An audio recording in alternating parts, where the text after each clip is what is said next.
ସନ୍ଧ୍ୟାବେଳେ ମା ଛୁଆ ବସି ଦୁଃଖ ସୁଖ ହଉଥିଲୁ। ମନ ଦୁଃଖ କରି କହିଲି, ୟା ଭିତରେ କେତେ କଥା ଘଟୁଛି, ହେଲେ ମୁଁ ଟିକେ ଆମ ଘରକୁ ଯାଇପାରୁନି। ଏ ପୁଅ ଦିହେଁ ଏତିକି ଶୁଣୁ ଶୁଣୁ କହିଲେ, ବୋଉ ଆମେ ବି ତ କେତେ ଦିନ ହେଲା ଯାଇନୁ, ଆମେ ଯିବୁ। ଅରେ ବାପା, ଏମିତି ବସିଲା ଜାଗାରୁ ଉଠିକି ଯାଆନ୍ତି? ତମେ ବା ଛୁଟି ଫୁଟି କିଛି ନେଇନ? ନା ଛୁଟି କ'ଣ ଦରକାର? ତୁ କ'ଣ ଆମ କଥା ଜାଣିନୁ? ଆମେ ବାହାରିଲୁ ମାନେ ଯିବୁ। କି ଖୁସି ଦେଖୁନାହାନ୍ତି। ମୁହଁ ସଞ୍ଜ କାହିଁକି ମୋ ପୁରା ଅନ୍ଧାର ହେଇଥିଲା। ଦି ପୁଅ ବାହାରି ଗଲେ। କୁଆଡ଼େ ବାହାରିଲେ ଆପଣ ଏବେ ଅନୁମାନ କରିପାରିବେ? ମା ତାରିଣୀଙ୍କ ପୀଠ କିଏ ନ ଜାଣିଛି? ଘଟଗାଁରେ ପରା ମୋ ମା ବସିଛି, ସେଇଠି ଯାଇ ଏଦିହେଁ ପହଞ୍ଚି ଗଲେଣି। ହେଲେ ମାଙ୍କର ବଡ଼ ଏତେ ବେଳ ଯାଏ ପହୁଡ଼ ଖୋଲା ଥାଏ କି? ପହୁଡ଼ ପଡ଼ିଯାଇଥିଲା। ଏତେ ଅନ୍ଧାରଟାରେ ଘରୁ ବାହାରିବାରେ ମୁଁ କହିଥିଲି, ବାପାରେ ପହଡ଼ ଖୋଲା ଥାଉ କି ନଥାଉ, ତମେ ଦେହେଁ କିନ୍ତୁ ମା ପାଖରେ ଓହ୍ଲେଇକି ମୁଣ୍ଡିଆ ମାରିବ, ଆଉ ମୋତେ ଭିଡ଼ିଓ କଲ୍ କରିକି ଦେଖେଇବ। ସେମାନେ ମୋତେ ଭିଡ଼ିଓ କଲ୍ କରିକି ବି ଦେଖେଇଲେ। ହେଲେ ଏତେ ସବୁ ସୁଟିଂ ଫୁଟିଂ କରିବାରେ ତ ମୁଁ ଅଭ୍ୟସ୍ତ ନୁହେଁ ନା। ସେବେଳଟା ମୁଁ ଆଉ କେମିତି ଦେଖେଇଥାନ୍ତି? ରାତିରେ ସେମାନେ ମୋତେ ତାରିଣୀ ପାଖରେ ଭିଡ଼ିଓ କରି ରାତାରାତି ଯାଇ କେଉଁଝରରେ ପହଞ୍ଚିଗଲେ। କେଉଁଝରରେ ତାଙ୍କ ସାନ ମାମୁଁ ରହେ।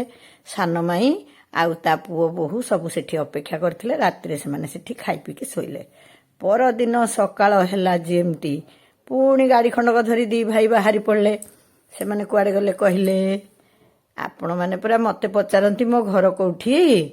ସେମାନେ ମୋରି ଗାଁକୁ ଯାଉଛନ୍ତି, ମାନେ ତାଙ୍କ ମାମୁଁ ଘର ଗାଁକୁ।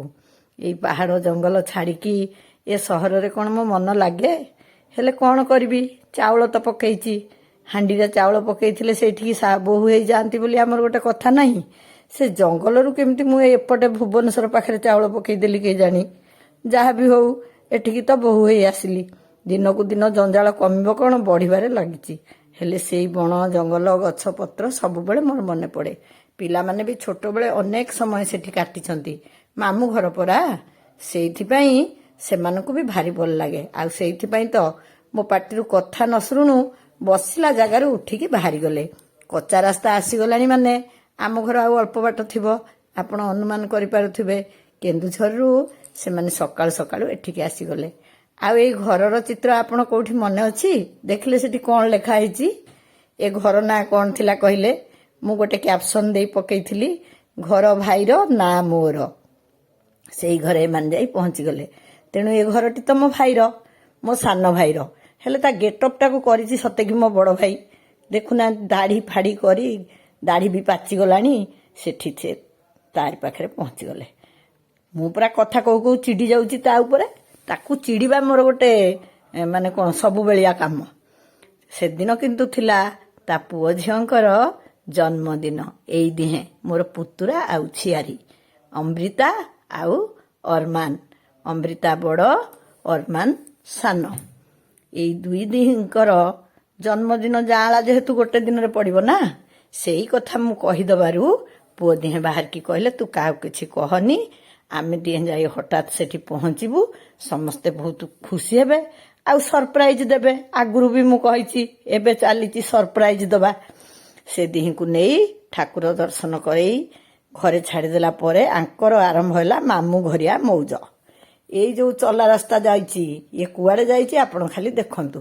ଇଏ ଗୋଟିଏ ପାହାଡ଼ି ଝରଣାକୁ ଯାଇଛି। ସେତେବେଳେ ମୁଁ କେତେ ଝରଣାରେ ଗାଧେଇଛି। ଘଣ୍ଟା ଘଣ୍ଟା ସେ ଝରଣା କୂଳରେ ବସିବା ପାଇଁ ମୋତେ ଭଲ ଲାଗେ। ଆଉ ମୋ ପିଲାଙ୍କୁ କେମିତି ଭଲ ନ ଲାଗିବ? ସେ ଚାଲିଲେ ସେ ନାଳକୁ ଗାଧେଇବାକୁ। ମୁଁ ତାଙ୍କୁ କହିଥିଲି, ଦେଖ ବର୍ଷା ଦିନ ଯୋଉଠି ଗାଧେଇବ ଯାହା କରିବ ତେଲ ଲଗେଇ ଗାଧେଇବ। ସିଏ ଟିକେ ଟିକେ ତେଲ, ହସ ଖାଲି ଦେଖନ୍ତୁ ତାଙ୍କର। ତେଲ ଟିକେ ଟିକେ ଲଗେଇ ପଡ଼ି ଚାଲିଲେ। ମାମୁଁ ବି ତମକୁ ଓସ୍ତାଦ। ପିଲାଦିନେ ତ ସେମାନଙ୍କୁ କାନ୍ଧରେ ବସେଇ ନାଳକୁ ଗାଧେଇ ନେଉଥିଲା ନା। ସେମିତି ମଜା କରୁଥିଲେ ମାମୁଁ ଭଣଜା। ନାଳରୁ ଗାଧେଇକି ଆଇଲା ବେଳକୁ ଦେଖନ୍ତୁ, ଇଏ ଆଉ ଗୋଟିଏ ବଢ଼ିଆ ଜିନିଷ, ବାଲି ଛତୁ। ଏଇ ଛତୁଟା ଭାରି ସୁଆଦ, କିନ୍ତୁ ତୋଳିବାକୁ ବାଛିବାକୁ ଭାରି କଷ୍ଟ ହୁଏ ବୋଲି ବହୁତ ବେଶୀ ନ ଫୁଟିଥିଲେ କେହି ୟାକୁ ତୋଳାତୋଳି କରନ୍ତିନି। ଏମାନେ ବି କ'ଣ ତୋଳିବେ? ମୁଁ କହିଥିଲି, ଧନରେ ମୁଁ ଯାଇପାରୁନି, ଯାହା ଦେଖିବ ଭିଡ଼ିଓ କରିକି ଆଣିବ। ତଥାପି ସେ ସାଧବାଣୀ ପୋକଟେ ପାଇପାରିଲାନି। ସବୁ କାମ ସରିଲା ପରେ ଉପରଓଳି ତାଙ୍କର କେକ୍ କଟା ଆୟୋଜନ ଥିଲା। ଆମ ଘରେ ତ ସବୁବେଳେ ପୂଜା ଉଜା କାମ ସକାଳେ ହୁଏ, କେକ୍ କଟା କାମ ଉପରଓଳି ହୁଏ। ଆଉ ଏଇ ଯୋଉ ପୁଅ, ତା ବାହାଘରକୁ ଯାଇଥିଲୁ ଆମେ ସମସ୍ତେ, ଆପଣମାନଙ୍କୁ ଦେଖେଇଥିଲି। ସେ ବାଦୁ, ସେ ବି ଆସିଲା। ଆଉ ସମସ୍ତେ ମିଶି କେକ୍ କାଟିଲେ। କେକ୍ କାଟିଲା ପରେ ଆଉ ଗୋଟେ ମଜା ଦେଖନ୍ତୁ, ତା ଭଉଣୀ ଗଲା ତା ଭାଇକି ଖାଇବାକୁ। ତାଙ୍କର ତ କଳିକଜିଆଟା ମାନେ ଅବଧାରିତ। ସେ କ'ଣ ତାକୁ ନ ଖୁଆଇକି ଆଣି ତା ବାପାକୁ ଖୁଆଇଦେଲା। ବହୁତ ଯାଆଁଳା ପିଲାମାନଙ୍କର ବହୁତ ଭଲ ପଡ଼େ, ପୁଣି ବହୁତ କଳିକଜିଆ ବି ଲାଗେ। ମୋ ଘରେ ବି ଦୁଇଟା ଯାଆଁଳା ପୁଅ ଅଛନ୍ତି ନା, ତେଣୁ ତାଙ୍କ କଥା ଜାଣିବା ଆଉ କ'ଣ ମୋତେ ଅଛପା ଅଛି। ସେ ଭାଇ ଭଉଣୀ କେକ୍ କାଟୁ କାଟୁ ବି ତାଙ୍କ ଭିତରେ କ'ଣ ଟିକେ ହେଇଗଲେ। କିନ୍ତୁ ଦି ପିଲା ଯାକ ବହୁତ ଭଲ ପଢ଼ୁଛନ୍ତି। ଝିଅଟି ତ ବହୁତ ଭଲ ପଢ଼ୁଛି, ସେ ଆଦର୍ଶ ବିଦ୍ୟାଳୟରେ ପଢ଼ୁଛି। ଆଉ ଏ ପୁଅଟି କ'ଣ ସେ ସ୍କୁଲଟା ତ ଆମର ସରକାରୀ ସ୍କୁଲଟା ମନେ କ'ଣ ପଢ଼ୁଛି ମୋର, ସେ ବି କେଉଁଝରରେ ପଢ଼ୁଛି। ଆଉ ଭଲ ବି ପଢ଼ୁଛି। ତା ସ୍କୁଲ ନାଁଟା କ'ଣ କହୁଛି ରୁହନ୍ତୁ। କେନ୍ଦୁଝରର କେନ୍ଦ୍ରୀୟ ବିଦ୍ୟାଳୟ ବା ସେଣ୍ଟ୍ରାଲ ସ୍କୁଲରେ ପଢ଼ୁଛି। ଆଉ ଦିହେଁଙ୍କ ଅପେକ୍ଷା ଝିଅ ବହୁତ ଭଲ ପଢ଼ୁଛି। ପୁଅର ବହୁତ ସମୟ ଟିକେ ଯିବା ଆସିବାରେ ଚାଲିଯାଉଛି। ଆଉ ଇଏ ହେଲା ମୋ ଭାଉଜ, ମାନେ ସାନ ଭାଉଜ। ସେମାନେ ସବୁ ଶୁଆକାଠିରେ ରହନ୍ତି। ଆଉ ସାନ ଭାଇର ପୁଅ ବୋହୂ ଆଉ ସେ ସାନ ଭାଉଜ ମୋର, ସେମାନେ କେନ୍ଦୁଝରରେ ରହନ୍ତି। କେକ୍ କଟା ପର୍ବ ପରେ ଗୋଟେ ଚାହା ପ୍ରସ୍ତୁତି ହେଲା। ପ୍ରସ୍ତୁତ କଲେ ସ୍ୱୟଂ ମାମୁଁ, ଆଉ ସାହାଯ୍ୟ କଲେ ଅମ୍ବୃତା। ଚାହାଟା କାହିଁକି ମାଇଁ ନ କରି ମାମୁଁ କଲା, ଆପଣଙ୍କ ମନରେ ପ୍ରଶ୍ନ ଆସୁଥିବ। ଇଏ ପ୍ରାୟ 1000 ଟଙ୍କିଆ ଚାହା, ଏମିତି ସେମିତି ଚାହା ନୁହେଁ। କୋଉ ହୋଟେଲରେ ଏମିତିଆ ଚାହା କରିକି କାଳେ 1000 ଟଙ୍କାରେ ବିକ୍ରି ହେଉଛି। ତେଣୁ ସେ ତା ଭଣଜାମାନଙ୍କୁ ଏ 1000 ଟଙ୍କିଆ ଚାହା ପିଆଇଲା। ମୁଁ କହିଦେଇଛି, ହଁ ତାଙ୍କର ଏବେ ଫଟୋ ସେସନ୍ ଚାଲିଛି। ମୁଁ କିନ୍ତୁ ତାକୁ କହିଦେଇଛି ଯେ ତୁ ଯେବେ ଏଠିକି ଆସିବୁ ମୋତେ 1000 ଟଙ୍କିଆ ଚାହା କରିକି ଦେବୁ, ନହେଲେ ମୁଁ ଯେବେ ସେଠିକି ଯିବି ତୁ ମୋତେ 1000 ଟଙ୍କିଆ ଚାହା କରିକି ଦେବୁ। 4ଟା 4:30 ବେଳକୁ ଟିକେ ମୁହଁ ଅନ୍ଧାର ହେଇଯାଇଥିଲା। ପାହାଡ଼ିଆ ଜାଗା, ଶୀଘ୍ର ଅନ୍ଧାରିଆ ଲାଗେ। ଏମାନେ କେନ୍ଦୁଝର ବାହାରି ଆସିଲେ। ତାପର ଘଟଣା ତ ଆପଣଙ୍କୁ କହୁଥିଲେ, ହେଲେ ବାଟରେ ସେମାନେ କେମିତି ଆସୁଛନ୍ତି ଆପଣ ଟିକେ ଦେଖନ୍ତୁ। ଡୁବୁରି ପରେ ଯେଉଁ ବର୍ଷା ହେଲା, ବାଇକକୁ ରଖିକିରି ଭିଜି ଭିଜି ଗଛ ମୂଳେ ଠିଆ ହେଇକି ସେମାନେ ଆସୁଥିଲେ। ମୁଁ ସେଇଥିରୁ ତାଙ୍କୁ ଚିଡ଼ୁଥିଲି। ମୁଁ କହିଲି ରହ, ଆଉ କେଉଁଦିନ ତୁମକୁ ବାଇକରେ ଛାଡ଼ିବି ଯେ ଯିବ। ଭିଡ଼ିଓ କରିକି ଆଣିଛ କ'ଣ ମୋଠୁ ଗାଳି ଖାଇବ ବୋଲି?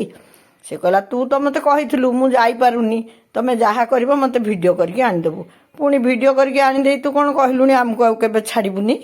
ମୁଁ ନ ଛାଡ଼ିଲେ ବି ମାମୁଁ ଘର ମୁହଁ ଛାଡ଼ି ସେମାନେ କ'ଣ ରହିପାରିବେ? ସେମାନେ ଯାଇ ବୁଲିକି ଆସିଲେ। ପିଲା ଦିହେଁ ବି ବହୁତ ଖୁସି ହେଲେ। ମାମୁଁ ମାନେ ବି ଖୁସି। ମାମୁଁ ଆଉ ମାନେ ନାହିଁ, ଗୋଟିଏ ମାମୁଁ ଇଏ ଅଛି, ସେ ମାମୁଁ ବି ବହୁତ ଖୁସି ହେଲା। ତା ସମସ୍ତେ ବହୁତ ଖୁସି ହେଲେ। କେବଳ ଫେରିଲା ବେଳେ ସେମାନେ ଯେଉଁ ହଇରାଣ ହେଲେ ସେଥିପାଇଁ ମୁଁ ଟିକେ ଦୁଃଖୀ ହେଲି। ବହୁତ ରାତି ହେଇଯାଇଥିଲା। ସେ ସାନ ପିଲା ଦିହିଁଙ୍କ ପାଇଁ ମୋର ବହୁତ ଆଶୀର୍ବାଦ। ସେମାନେ ଭଲ ପିଲା ହେଇ ଆମ ପରିବାରର ନାଁ ରଖନ୍ତୁ। ଆଉ ମାମୁଁ ଭଣଜା ଭିତରେ ସ୍ନେହ ଚିରନ୍ତନ, ଚିରଦିନ ପାଇଁ ବି ଥାଉ।